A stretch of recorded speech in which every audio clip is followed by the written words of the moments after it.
ગુજરાતમાં હનુમાનજી અને મહાદેવજીના ઘણા બધા મંદિરો છે। દરેક ગામમાં દરેક વિવિધ નામો સાથેના હનુમાનજી અને મહાદેવજીના મંદિરો છે। એમાં આજે અમદાવાદથી 30થી 35 કિલોમીટર દૂર આવેલા એક અલગ જ હનુમાનજીના મંદિરે હું આવ્યો છું।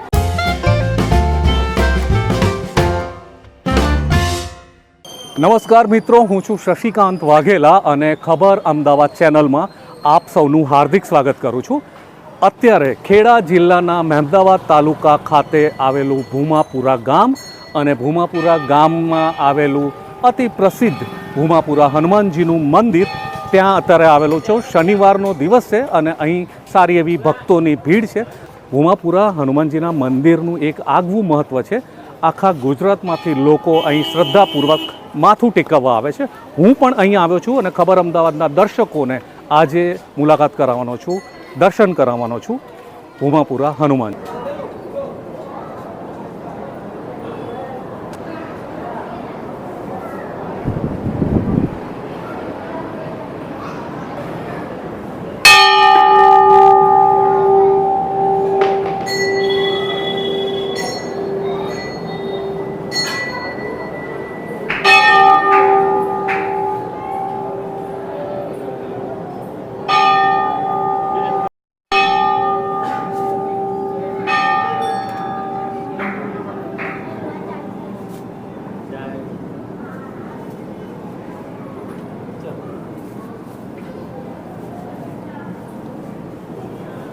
ભૂમાપુરા હનુમાનજી મંદિર સુધી જ્યારે તમે આવો છો ત્યારે મંદિર સુધી પહોંચવાનો જે રસ્તો છે એ ગામનો રસ્તો સહેજ સાંકડો છે। આજુબાજુ તમને જેમ આખા ભારતમાં જોવા મળે છે એ રીતે પ્રસાદની દુકાનોની ભીડ જોવા મળશે। પ્રસાદોની ભીડ, નાસ્તા પાણીની દુકાનો અને અન્ય ઘણી બધી ચીજ વસ્તુઓની દુકાનો સાથે આ આખું વાતાવરણ ચહેલ પહેલ ભર્યું છે। આજુબાજુ નાસ્તાની અને પ્રસાદની દુકાનોને વળોટીને જ્યારે તમે મંદિરના દર્શનાર્થે પહોંચો છો ત્યારે તમને એક અલગ જ શાંતિનો અને દિવ્યતાનો અનુભવ થશે। બોલો ભૂમાપુરા હનુમાનજી મહારાજનો જય। મારું નામ ભરતસિંહ ચૌહાણ છે। હું ભૂમાપુરા ગામનો વતની છે। ભૂમાપુરા ગામ મહેમદાવાદ તાલુકાના ખેડા જિલ્લામાં આવેલું છે। અમદાવાદથી આશરે 25 કિલોમીટર દૂર છે। અહીંયા નૈનપુર ચોકડી પર નજીક પડે છે, 4 થી 5 કિલોમીટર, અને અમદાવાદથી સૌથી વધારે પબ્લિક અહીંયા પણ આવે છે। આ મંદિરના જે મહંત આશરે 45 વર્ષ પહેલાં આ મહંતશ્રીને હનુમાન દાદા પ્રત્યક્ષ રૂબરૂમાં મળેલા, બાળ સ્વરૂપમાં મળેલા। એ વખતે આ મંદિરની જગ્યાએ મહંતશ્રીનું મકાન હતું અને એ મકાનના એક કોંભીના લાકડાની બાજુમાંથી એક નાની હનુમાનજીની મૂર્તિ મળેલી। આજે પણ એ ભોંયરામાં લાકડાના ટેકા સાથે એ મૂકેલી છે અને લોકો એના દર્શન કરવા આવે છે। ભૂમાપુરા હનુમાનજીનું જે મંદિર છે એના ભોંયરામાં આવેલી છે અતિ પ્રાચીન એ મૂર્તિ જે ભગત બાપુને સપનામાં આવી હતી અને જેની હમણાં ઉપર ચર્ચા થઈ। એ મૂર્તિ અહીંયા ભોંયરામાં પ્રસ્થાપિત કરેલી છે અને આ જ મૂર્તિના સાક્ષાત દર્શન માટે ભાવિકજનોની ભીડ દર મંગળવારે અને દર શનિવારે ઉમટતી રહે છે। ભોંયરામાં જવાનો રસ્તો સાંકડો છે, જગ્યા સાંકડી છે, પણ હનુમાનજીનો પરચો અથવા હનુમાનજીની કૃપા એટલી પુષ્કળ માત્રામાં છે કે ભાવિકજનો છેક અહીંયા આટલી સાંકડી જગ્યામાં આવીને પણ એમના દર્શનથી લાભાન્વિત થાય છે। બોલો ભૂમાપુરા હનુમાન દાદાની જય। બોલો સિયાપતિ બલરામચંદ્ર કી જય। બોલો હનુમાન જય। આ મંદિરના પટાંગણમાં એક તો રામેશ્વર મહાદેવનું એક મંદિર છે।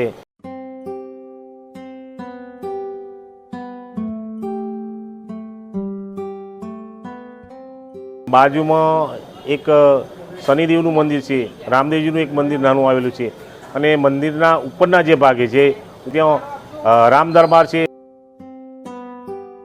મહાકાળી માતાનું મંદિર નાનું છે અને અંબાજીનું પણ નાનું મંદિર છે અને ભોંયરાના જગ્યાએ ત્યાં પણ એક મેરડી માતાનું મંદિર આવેલું છે।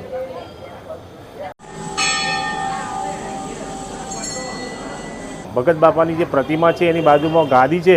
એ ગાદી પર જે સફેદ દોરા મૂકવામાં આવે છે એ ભક્તોની શ્રદ્ધા અને વિશ્વાસથી એ દોરા બધા ભક્તો લઈ જતા હોય છે અને એ રક્ષાસૂત્ર તરીકે એનો ઉપયોગ કરતા હોય છે। આ દોરા ગુજરાત બહાર એટલે કે ભારત દેશના ઘણા બધા રાજ્યોમાં આ દોરા મોકલવામાં આવતા હોય છે, પરદેશ પર મોકલવામાં આવતા હોય છે.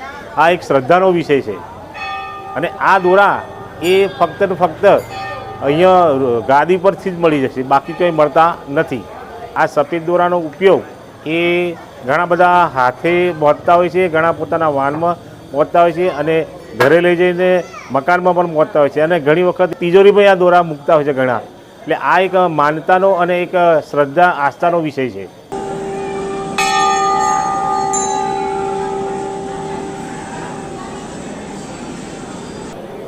સીતારામ મિત્રો, હું સિદ્ધાર્થ મહેતા. હું અમદાવાદ મણિનગરથી અહીંયા ભૂમાપુરા મંદિરે આવ્યો છું. હું છેલ્લા 30 વર્ષથી આ મંદિરમાં રેગ્યુલર આવું છું અને મંદિરના પ્રગટ પરચાનો મેં પોતે ખૂબ અનુભવ કર્યો છે. જે ભગત બાપા જ્યારે જીવતા એ ભગત બાપાને જેટલા હનુમાન દાદાના આશીર્વાદ હતા એમના થકી એટલા જ હનુમાન દાદાના આશીર્વાદ મને પણ ફળ્યા છે.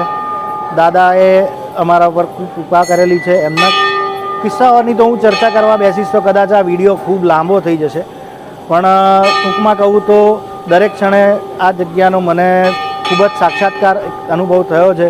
એમાં પણ ખાસ કરીને નીચે મોયરામાં જે નાનકડી સ્વયં પ્રગટ જે મૂર્તિ જે છે એ મૂર્તિના ઉપર તેલ ચડાવ્યા બાદ જો તમે સાચા દિલથી માનતા માનો છો કોઈ, તો દાદા એ તમારી માનતા સાંભળે જ છે અને એ તમારું કામ ચોક્કસથી પૂરું કરે જ છે. બસ તમારે ખાલી હનુમાન દાદા ઉપર શ્રદ્ધા રાખવાની જરૂરત છે. હનુમાન દાદાને જેનો પ્રગટ પરચો જેમને થયો હતો એવા ભગત બાપા આજે સદેહ તો અહીંયા આગળ હયાત નથી, પણ એ જ્યારે હયાત હતા એ વખતે મને એમનું પણ સાનિધ્ય ખૂબ સાંભળ્યું છે. મને એમના પણ ખૂબ આશીર્વાદ મળ્યા છે.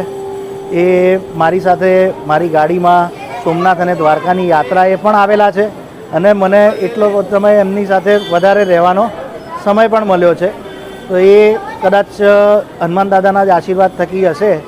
તો અહીંયા આગળ જે મિત્રો અત્યારે આવે છે ભગત બાપાની પ્રતિમાના દર્શન કરે છે, એમની જ પેઢી એમના પૌત્ર અત્યારે ગાદી પર બિરાજમાન હોય છે અને એવું કહેવાય છે કે ભગત બાપા અત્યારે ભલે સદેહે હાજર નથી પણ એમનો સૂક્ષ્મ રૂપે આ ગાદીનો પ્રગટ પરચો એ હાજર રહીને જ આપી રહ્યા છે. દર શનિવારે, મંગળવારે અને રવિવારે જાહેરમાં અહીંયા પબ્લિક બધી આવે છે અને આમ જોઈએ તો હનુમાન જયંતિ અને કાળી ચૌદશ જેવા પર્વોનું પણ અહીંયા ભાવપૂર્વક ઉજવણું થતું હોય છે. આ મંદિર આમ તો ઘણા બધા લોકો પરિચિત છે જ, પણ આપના વિડીયો થકી જે કોઈ પણ નવા વ્યક્તિઓને આ મંદિર વિશે જાણકારી મળે એ લોકોને પણ હું ચોક્કસથી આગ્રહ કરીશ કે અહીંયા આગળ પૂરી શ્રદ્ધા અને ભક્તિ સાથે દર્શન કરવા માટે જ આવજો. શ્રદ્ધા ચોક્કસથી રાખશો, દાદા તમને આશીર્વાદ જરૂર આપશે.